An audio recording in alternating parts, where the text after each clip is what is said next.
खबर उत्तर प्रदेश के जनपद झांसी से है, जहां लोकसभा चुनाव 2024 को लेकर अपने 4 दिवसीय दौरे पर झांसी संसदीय क्षेत्र पहुंचे राजा बुंदेला ने ललितपुर के महरौनी मड़ावड़ा क्षेत्र का दौरा करने के बाद आज मऊरानीपुर क्षेत्र का दौरा कर लोगों से जनसंपर्क किया एवं भारतीय जनता पार्टी के प्रत्याशी अनुराग शर्मा को भारी मतों से विजयी बनाने के लिए समर्थन मांगा।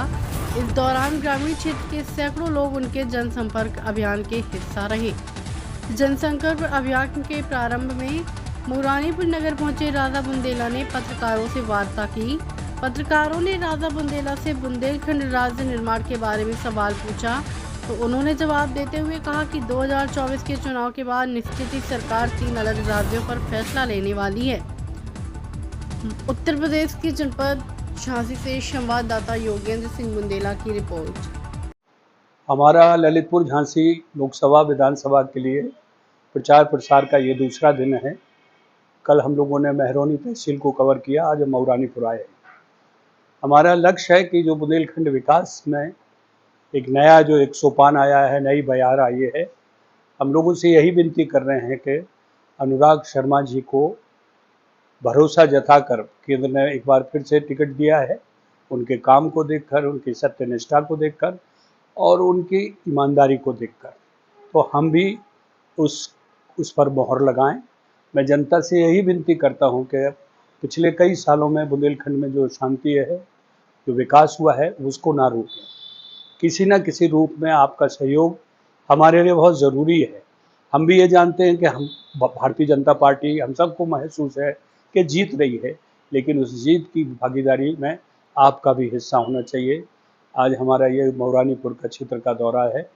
यहाँ पर भी हम घर घर जाकर लोगों से यही विनती करेंगे कि आप अपने घर से निकलें, मतदान अवश्य करें। चाहे आप किसी भी पार्टी के हों, किसी भी विचारधारा के हों, किसी भी मजहब के हों, वोट देना आपका अधिकार है। और जब आप वोट देंगे निश्चित तौर पर विकास के लिए सोचेंगे, और विकास हमने किया है, मोदी ने किया है, योगी ने किया है, और उसमें बाकी हमारे अनुराग शर्मा जी का भी योगदान है। तो एक बार फिर से मोदी सरकार उल्लेख कर आए और देश क्या दुनिया में तीसरे नंबर का हम स्थान बनाएं। धन्यवाद। जय बुंदेलखंड।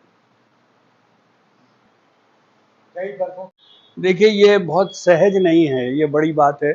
आप देश के नक्शे में परिवर्तन चाह रहे हैं, एक अलग राज्य की स्थापना। इसका मतलब है उसका जितने भी संसाधन हैं, उनके क्षेत्र है, उसका बंटवारा होना, और उसके लिए दोनों ही सदन का, लोकसभा और राज्यसभा का राजी होना तय होना चाहिए। हमारा राज्यसभा में बहुमत नहीं है, लेकिन हमें आशा है कि 2024 के चुनाव के बाद ये कमी भी पूरी हो जाएगी। और आप निश्चित मानिए, बुंदेलखंड राज्य की लड़ाई ख़त्म नहीं हुई है। बहुत सारे पत्रकारों ने मुझसे कहा कि ये तो आप ठंडे बस्ते में चली गई।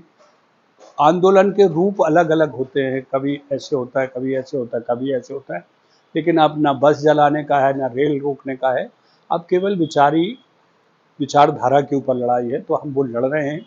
और मुझे उम्मीद है हम पूरी टीम को 2024 में 3 अलग राज्यों की जो केंद्र सरकार में वो पड़ी हुई है लंबित बहुत सालों से मांग, विदर्भा, बुंदेलखंड और पूर्वांचल, उस पर अवश्य विचार होगा।